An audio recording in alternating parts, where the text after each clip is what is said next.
Hello दोस्तों, कैसे हैं आप लोग। आपका स्वागत है एक नए एपिसोड में। आज हम लोग जानेंगे कुमारी कंदम के बारे में, जो कि भारत का एक पुराना इतिहास है, कम से कम 15,000 साल पुराना, जिसके बारे में बहुत कम ही लोग जानते होंगे। जो लोग यह मानते हैं कि सिंधु घाटी की सभ्यता से भारत के इतिहास की शुरुआत होती है, उनकी सोच अब पुरानी हो चुकी है। ऐसे लोग गुजरात समुद्र के भीतर द्वारिका नगरी के मिलने के साक्ष्य को भी नकार सकते हैं। अब उन्हें कुमारी कंदम के अस्तित्व को भी नकारने की ताकत जुटाना होगी। आज से 100 या 50 साल पहले इतिहास को जानने के स्रोत कम थे। उस काल में लिखी गई इतिहास की किताबों को पढ़कर अब इतिहास को जाना नहीं जा सकता। हालांकि वह किताबें हमारे ज्ञान का आधार जरूर हैं। वैज्ञानिक कहते हैं कि गोंडवाना नामक एक द्वीप के टूटने से भारत, ऑस्ट्रेलिया और अंटार्कटिका का निर्माण हुआ। उस काल में भारत कैसा था, यह शोध का विषय हो सकता है, लेकिन हम बात कर रहे हैं 15,000 साल पुरानी। 19वीं सदी में अमेरिका और यूरोपीय विद्वानों के एक वर्ग ने अफ्रीका, भारत और मेडागास्कर के बीच जियोलॉजिकल और अन्य समानताएं समझाने के लिए जलमग्न हो चुके एक महाद्वीप का अनुमान लगाया और उसे लेमुरिया का नाम दिया। हालांकि इस दौरान एक और महाद्वीप खोजा जिसका नाम मुंह दिया गया।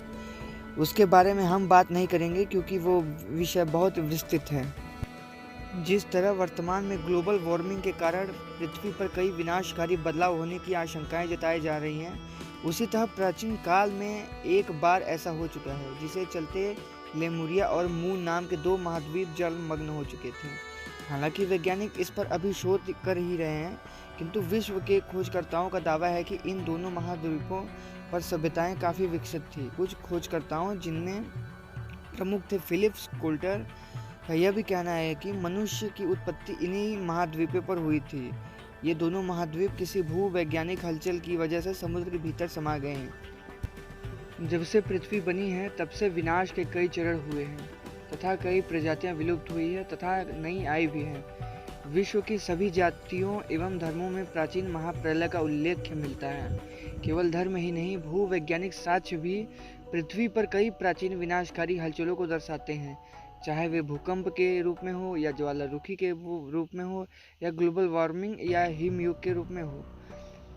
आदिम जनजातियों में भी जल महाप्रलय का उल्लेख कहानियों के रूप में हुआ है। इसी क्रम में इस महाद्वीप का उल्लेख भी प्राचीन तमिल साहित्य में पाया जाता है। तमिल इतिहासकारों के अनुसार इस द्वीप का नाम कुमारी कंदम था। कुमारी कंदम आज के भारत के दक्षिण में स्थित हिंद महासागर में एक खो चुकी तमिल सभ्यता की प्राचीनता को दर्शाता है।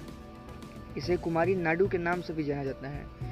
तमिल शोधकर्ताओं और विद्वानों के एक वर्ग ने तमिल और संस्कृत साहित्य के आधार पर समुद्र में खो चुकी उस भूमि को पंडियन महापुरुषों के साथ जोड़ा जाता है। तमिल पुनर्जागरणवादियों के अनुसार कुमारी कंदम के पंडियन राजा का पूरे भारतीय उपमहाद्वीप पर शासन था। दक्षिण भारत के लोक गीतों में इतिहास के साथ खो चुकी इस सभ्यता का वर्णन है। नतीजतन जब इनके बारे में जानकारी देने वाले खोजकर्ताओं के नगरों में पहुंचे, तब इस लोकगीत और कथा को बल मिला। तमिल लेखकों के अनुसार आधुनिक मानव सभ्यता का विकास अफ्रीका महाद्वीप में न होकर हिंद महासागर में स्थित कुमारी कंदम नामक द्वीप में हुआ था। हालांकि कुमारी कंदम या लुमेरिया को हिंद महासागर से विलुप्त हो चुकी काल्पनिक सभ्यता कहा जाता है। कुछ लोग तो इसे रावण की लंका के नाम से भी जोड़ते हैं, क्योंकि दक्षिण भारत को श्रीलंका से जोड़ने वाला राम सेतु भी इसी महाद्वीप में पड़ता है। इस महाद्वीप को लुमेरिया नाम भूगोलवेत्ता फिलिप स्कोल्टर ने 19वीं सदी में दिया था। सन 1903 में विजय सूर्य कुमार ने इसे सर्वप्रथम कुमारी कंदम नाम दिया था। कहा जाता है कि यह कुमारी कंदम ही रावण के देश लंका का विस्तृत स्वरूप है, जो कि वर्तमान भारत से भी बड़ा है। फिलिप स्कोल्टर ने मेडागास्कर और भारत में बहुत बड़ी मात्रा में वानरों के जीवाश्म के मिलने की, यहाँ पर कई नई सभ्यताओं के होने का अनुमान व्यक्त किया था। उन्होंने इस विषय पर एक किताब भी लिखी थी जिसका नाम the mammals of the Madagascar था, जो कि 1864 में प्रकाशित हुई थी।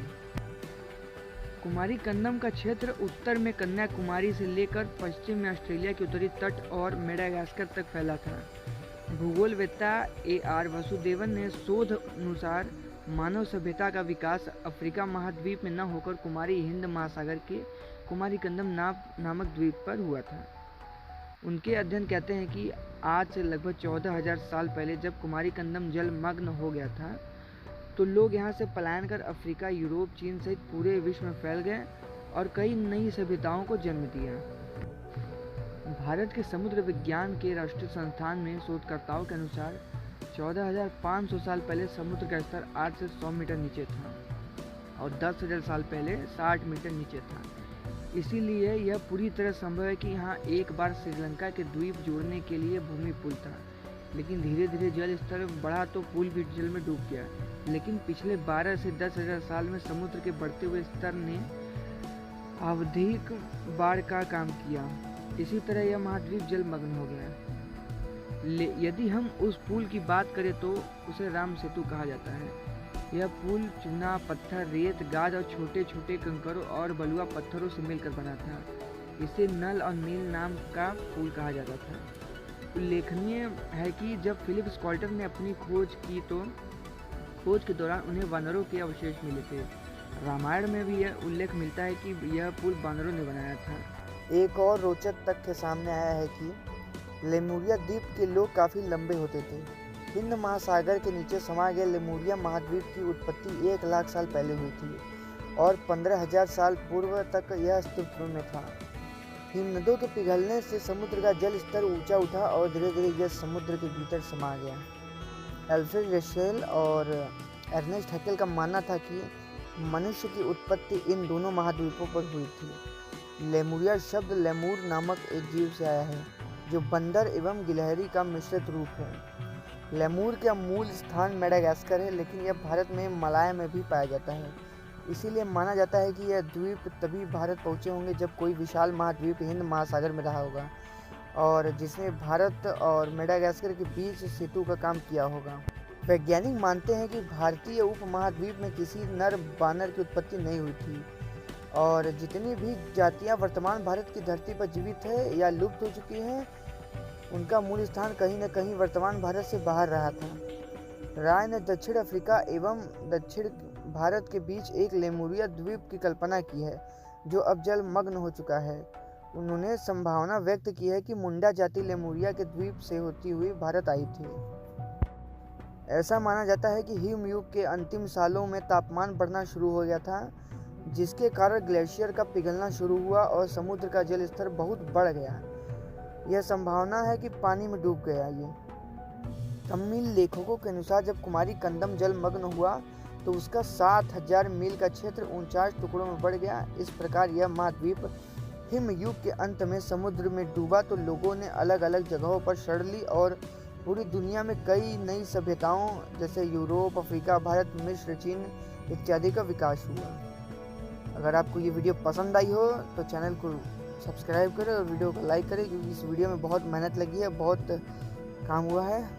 तो मिलेंगे अगले एपिसोड में, तब तक के लिए बाय बाय, गुड नाइट, जय श्री राम।